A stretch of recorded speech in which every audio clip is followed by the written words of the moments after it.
안녕하세요. 마취과 의사 선생님들. 오늘도 어려운 수술, 어려운 환자 마취하시느라 고생하셨습니다. Merci pour votre excellent travail aujourd'hui. Gracias por votre trabajo hoy. आज एक जटिल सर्जरी के लिए. 오늘은 정말 중요한 주제죠. 장기 기증자의 수술 전후 관리에 대한 최신 지견들을 함께 깊이 있게 파고 들어보는 시간을 갖도록 하겠습니다. 우리가 왜 이 주제에 대해 이야기해야 하는지 그 시급성이 이 그래프 하나에 전부 담겨 있습니다. 자, 지금 보시는 이 그래프는 1991년부터 2015년까지의 미국 데이터인데요. 맨 위에 있는 파란색 선, 이게 바로 이식을 애타게 기다리는 대기자 수입니다. 정말 가파르게 치솟고 있죠. 그런데 중간에 초록색 선, 실제 이식을 받은 환자 수와 맨 아래 갈색 선, 즉 장기 기증자 수는 아주 완만하게 거의 제자리 걸음처럼 보일 정도로 조금씩 증가하고 있습니다. 이 수요와 공급 사이의 엄청난 격차, The gap is not just widening, it's exploding. 이 벌어지는 간극이 바로 우리가 매일 마주하는 냉혹한 현실입니다.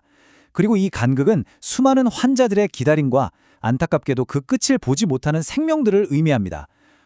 그래서 오늘 우리는 이 문제를 해결하기 위한 여정을 떠나보려고 합니다. 오늘 우리가 함께 걸어갈 로드맵인데요. 먼저 장기 부족 위기의 현실을 숫자로 다시 한번 직시하고요. 다음으로 장기 기증의 두 가지 핵심 경로, 바로 뇌사 후 기증, 즉 DBD와 순환 정지 후 기증, DCD의 근본적인 차이점을 명확히 짚어보겠습니다. 이어서 우리 마취과 의사에게 가장 중요한 기증자 관리의 핵심 목표들을 살펴보고 새로운 희망으로 떠오른 DCD의 최신 기술과 절차에 대해 깊이 있게 다룰 겁니다. 그리고 마지막으로 가장 중요한 이식 결과와 이 모든 과정 속에서 우리가 마주하게 될 윤리적 지평까지 함께 고민해 보겠습니다. 네, 그럼 첫 번째 섹션부터 시작하겠습니다. 장기 부족 위기. 이것은 그냥 막연한 개념이 아닙니다. 이것은 냉혹하고 또 부인할 수 없는 숫자로 쓰여진 하나의 이야기입니다. 그리고 이 숫자들은 우리가 왜 기존의 방식에 안주하지 않고 새로운 기증 방식을 필사적으로 모색해야만 하는지에 대한 절박한 이유를 명백하게 보여주고 있습니다. 바로 이 40%라는 숫자가 그 해답에 아주 중요한 실마리를 쥐고 있습니다. 이게 무슨 숫자일까요? 바로 영국에서 현재 전체 사후 장기 기증에서 순환 정지 후 기증, 즉 DCMD가 차지하는 비율입니다. 약 40%. This isn't a minor contribution. It represents a fundamental paradigm shift in organ donation. 2000년대 초반만 해도 정말 미미했던 DCMD가 이제는 전통적인 뇌사 기증과 어깨를 나란히 하는 생명 나눔의 핵심적인 축으로 완벽하게 자리 잡았다는 것을 의미합니다. 자, 그럼 이제 장기 기증으로 가는 두 가지 중요한 경로에 대해서 좀 더 자세히 알아보겠습니다. 기존에 확립된 방식인 뇌사 후 기증, Donation After Brain Death, 즉 DBD와 새롭게 부상하며 판도를 바꾸고 있는 순환 정지 후 기증, Donation After Circulatory Death, DCD. 이 둘은 단순히 절차가 다른 것을 넘어서 죽음을 정해야 하는 기준부터 근본적인 차이를 가지고 있습니다. 이 차이를 이해하는 것이 모든 논의의 시작입니다. 이 슬라이드가 두 경로의 핵심적인 차이를 정말 잘 보여주고 있습니다. 자, 왼쪽에 DBD부터 보시죠. 뇌사 후 기증은 뇌간을 포함한 모든 뇌 기능이 비가역적으로, 즉 되돌릴 수 없게 정지된 상태를 법적인 사망으로 봅니다. 하지만 뇌는 죽었어도 심장은 계속 뛰고 있죠. 그래서 장기 적출 직전까지 산소가 풍부한 혈액이 계속 공급됩니다. 그렇기 때문에 DBD 관리의 가장 큰 과제는 뇌사로 인해서 발생하는 복잡하고 전신적인 생리학적 붕괴, 즉 Systemic Fallout을 관리하는 것입니다. 반면에 오른쪽의 DCD, 순환정지 후 기증은 심장과 호흡 기능이 영구적으로 멈춘 상태를 사망으로 정의합니다. The critical difference is that the moment blood flow stops, a period of warm ischemia begins for every organ. 따라서 DCD의 성공 여부는 이 온허열 시간, 즉 warm ischemic time을 얼마나 짧게, 얼마나 효과적으로 최소화하느냐에 달려있다고 해도 과언이 아닙니다. DBD 기증자 관리에서 우리 마취과 의사들이 가장 먼저 그리고 가장 극적으로 마주하게 되는 현상이 바로 이 자율신경계 폭풍, Autonomic Storm입니다. 뇌압이 급격히 상승하면서 뇌 herniation이 일어나고 뇌사를 향해 갈 때 우리 몸이 마지막으로 저항하면서 엄청난 양의 카테콜라민을 혈중으로 분비합니다. This massive catecholamine surge, often driven by the Cushing reflex, initially causes a severe hypertensive crisis. 혈압이 200 이상으로 치솟고 빈맥이 발생하죠. 하지만 이 폭풍이 지나가고 나면 뇌관 기능이 완전히 소실되면서 교감 신경계가 완전히 붕괴됩니다. 그 결과는 극심한 혈관 이완, 즉 베이소플레지아와 그로 인한 심각한 저혈압 상태로의 전환입니다. 이 급격한 혈액학적 롤러코스터를 이해하는 것이 DBD 관리의 첫걸음입니다. 여기서 정말 중요한 점은 뇌사가 단순히 뇌 기능의 정지가 아니라는 겁니다. 뇌는 우리 몸의 센트럴 커맨드 센터잖아요. 이 센터가 무너지면 몸 전체의 조절 시스템이 도미노처럼 무너집니다. 이 표를 한번 보시죠. 심혈관계는 방금 말씀드린 어르나맥스돔과 그 이후의 베소플리지아로 80, 90%에서 혈압의 극심한 변동을 보입니다. 내분비계는 어떤가요? 뇌하수체 후엽 손상으로 ADH 분비가 안 되면서 45에서 80%의 환자에서 요봉증, 다이비티스 인시피러스가 발생합니다. 소변이 물처럼 쏟아져 나오면서 심각한 탈수와 고나트륨혈증을 유발하죠. 이건 간 이식의 예후에 치명적일 수 있습니다. 또 손상된 뇌조직에서 티슈 팩터가 방출되면서 30에서 55%에서 파종성 혈관 내응고, 즉 DIC가 발생할 수 있습니다. 체온 조절 중추인 시상하부가 망가지고 혈관이 확장되면서 저체온증에 빠지기 쉽고 급격한 교감신경 항진으로 신경성 폐부종이 발생하기도 합니다. 우리 마취과 의사는 이 모든 시스템의 붕괴를 동시에 그리고 아주 정교하게 관리해야만 합니다. 바로 이 지점에서 우리 마취과 의사의 역할이 결정적으로 중요해집니다. 우리는 단순히 환자의 생체징후를 유지하는 소극적인 역할이 아닙니다. 이식될 각각의 장기가 최적의 상태로 보존될 수 있도록 아주 적극적이고 목표 지향적인 관리를 수행해야 합니다. These are not just maintenance tasks, these are critical donor management goals we must proactively achieve to maximize the gift of life. 이 표가 바로 우리의 구체적인 타겟, 도너 매니지먼트 골스, 즉 DMG를 보여줍니다. 그냥 숫자가 아니라 하나하나가 장기의 운명을 좌우하는 목표치입니다. 평균 동맥압 MAP는 60에서 110mmHg 사이를 유지해서 장기 관리를 보장해야 합니다. CBP는 4에서 12mmHg로 적절한 볼륨 스태치를 유지해야 하고요. 폐 기증을 위해서는 PaO2, PaFO2 레이쇼를 300 이상으로 유지해야 합니다.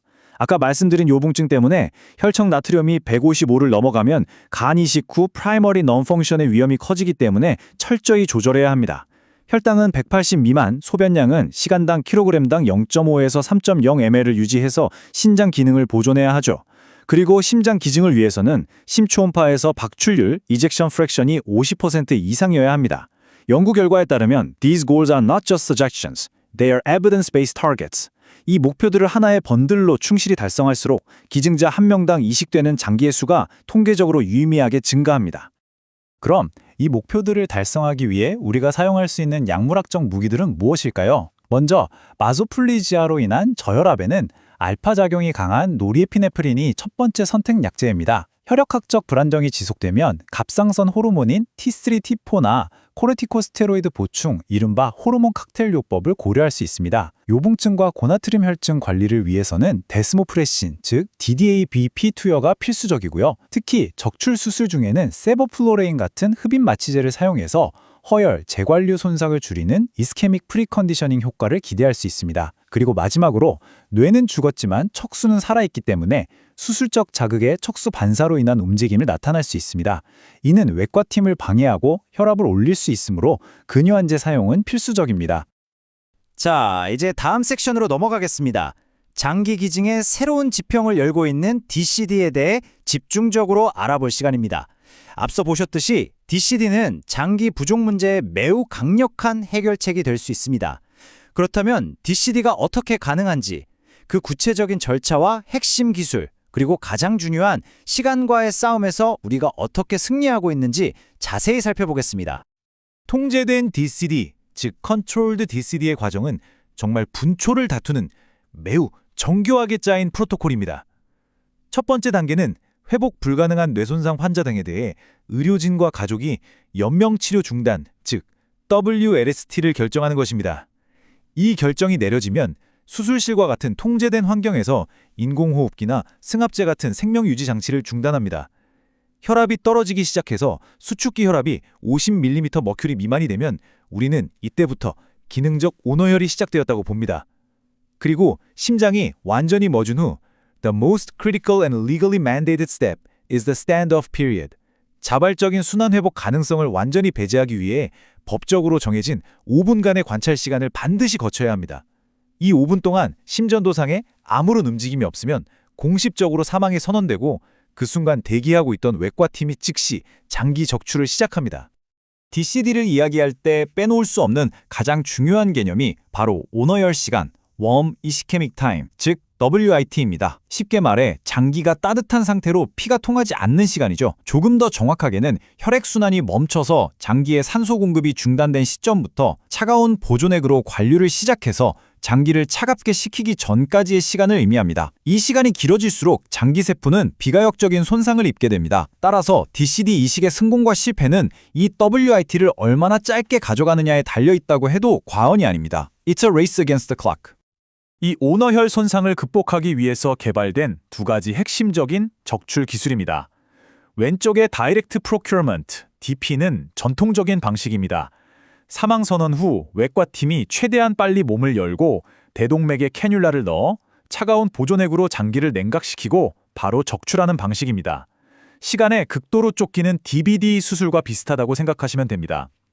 문제는 이 방법으로는 적출 전에 장기가 얼마나 손상을 입었는지 평가하기가 어렵다는 점입니다. 반면에 오른쪽의 RNRP, 즉 Normothermic Regional Perfusion은 정말 게임 체인저라고 할 수 있는 기술적인 도약을 보여줍니다. This is essentially an in situ functional assessment of the organ.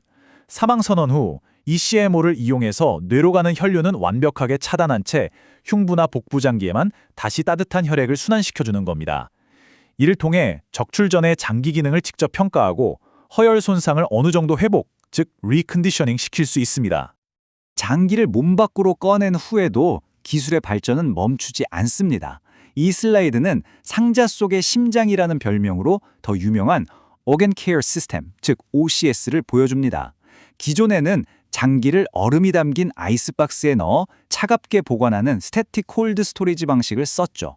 하지만 OCS는 적출된 장기를 몸 밖에서 사람의 체온과 비슷한 따뜻한 상태로 혈액을 계속 관류시키면서 살아있는 상태로 이송하게 해줍니다. This technology essentially creates a portable ICU for the organ, keeping it warm, perfused, and functioning outside the body. 이를 통해 보존 시간을 획기적으로 늘리고 장거리 이송도 가능하게 만들었습니다. OCS가 제공하는 가장 혁신적인 장점 중 하나는 바로 실시간 기능 평가가 가능하다는 점입니다. 이 인용문이 그 핵심을 정확히 보여주고 있죠. OCS로 장기를 이송하는 동안 우리는 관료에게 젖산, 즉 렉테이트 수치를 계속해서 모니터링할 수 있습니다. 젖산은 혐기성 대사의 최종 산물이잖아요.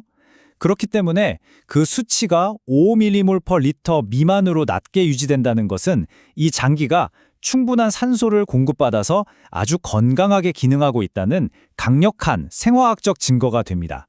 This provides real-time viability assessment, giving the transplant team tremendous confidence in the organ's quality before they even begin the transplant surgery. 자, 이제 마지막 섹션입니다. 지금까지 DCD를 가능하게 한 놀라운 기술적 발전에 대해 알아봤는데요. 그렇다면 가장 중요한 질문이 남았죠. 그래서 DCD를 통해 이식된 장기의 실제 임상 결과는 어떤가? 그리고 이 새로운 기술들이 우리 의료계에 던지는 깊고 무거운 윤리적인 질문들은 무엇인지 함께 고민해보는 시간을 갖겠습니다. 이 영국 데이터는 정말 강력하고 희망적인 메시지를 전달합니다. DCD 이식의 5년 환자 생존율을 한번 보시죠. 신장의 교로 DBD가 87%, DCD가 86%로 거의 똑같습니다. 간은 83%대 79%로 약간의 차이는 있지만 여전히 훌륭한 성적이죠. 근데 정말 놀라운 것은 폐 데이터입니다. What's truly remarkable here is the lung data. 폐 이식의 경우 오히려 DCD의 5년 생존율이 61%로 DBD의 57%보다 더 높게 나타났습니다. 이는 DCD가 더 이상 차선책이나 대안이 아니라 어떤 경우에는 더 나은 결과를 가져올 수도 있는 독립적이고 강력한 기증 경로임을 명백하게 증명하는 데이터입니다. 특히 심장 이식 분야에서 두 경로의 장점을 비교해보면 이렇습니다. DCD의 가장 큰 장점은 뭐니 해도 기증자 풀을 획기적으로 늘릴 수 있다는 것과 NRP나 OCS 같은 기술을 통해 적출 전후로 심장 기능을 객관적으로 평가할 수 있다는 점입니다. 반면에 DBD는 오너열 시간이 거의 없다는 점과 수십 년간 축적된 훌륭한 장기 데이터가 있다는 강력한 장점이 있죠. 여기서 우리가 기억해야 할 것은 이 두 가지가 서로 경쟁하는 전략이 아니라 상호 보완적인 전략이라는 점입니다. We need both pathways to save more lives. 이 두 가지를 모두 적극적으로 활용해야만 더 많은 생명을 구할 수 있습니다. DCD와 NRP 같은 기술은 우리에게 죽음의 정의에 대한 아주 근본적인 질문을 던집니다. 과거 우리는 죽음을 생물학적으로 되돌릴 수 없는, 즉 irreversible한 상태로 이해했습니다. 하지만 DCD의 경우는 조금 다릅니다. 심장이 멈춘 뒤에 NRP를 통해 다시 심장을 뛰게 할 수 있다는 것은 그 심정지 상태가 생물학적으로는 비가역적이지는 않았다는 것을 의미할 수도 있기 때문입니다. 대신 우리는 연명 치료를 중단하기로 한 의학적, 윤리적 결정을 통해 그 죽음을 영구적인, 즉 permanent한 것으로 받아들이는 것입니다. This subtle but crucial distinction between biological irreversibility and intentional permanence is at the very core of the modern ethical debate surrounding DCD. 이러한 윤리적 논쟁의 한가운데에는 죽은 기증자 규칙, 즉 데드 도너 룰이라는 절대적인 원칙이 있습니다. 이 규칙은 장기 기증 윤리의 가장 중요한 초석으로 장기 적출 행위가 기증자의 사망 원인이 되어서는 절대로 안 된다는 것입니다. 일각에서는 NLRP와 같은 기술이 이 원칙을 위협하는 건 아니냐는 우려를 제기하기도 합니다. 그래서 모든 NLRP 프로토콜에서는 대동맥궁에서 뇌로 가는 혈관들을 클램핑하거나 풍선으로 막아서 뇌로 가는 혈류를 철저히 차단하는 절차를 반드시 포함합니다. 이를 통해 장기에는 혈액순환이 복구되더라도 뇌의 기능은 회복되지 않도록 함으로써 이 중요한 윤리적 원칙을 지키는 것입니다. 마지막 슬라이드입니다. 기술의 발전으로 우리는 생과 사의 경계를 계속해서 재정해야 하고 있습니다. 한 생명을 살리기 위한 이 놀라운 기술들 속에서 우리 마취과 의사들은 필연적으로 도덕적 고뇌, 즉 모럴 디스트레스를 마주하게 됩니다. 사망을 선언한 환자의 몸에 다시 기계를 연결하고 심장을 뛰게 하는 이 행위 앞에서 우리는 어떤 마음으로 서 있어야 할까요? 이 생명을 구하는 숭고한 절차에 내재된 이 깊고 본질적인 윤리적 질문에 대해 우리 스스로 계속해서 성찰하고 답을 찾아 나가야 할 것입니다. 오늘 준비한 내용은 여기까지입니다. 경청해 주셔서 감사합니다.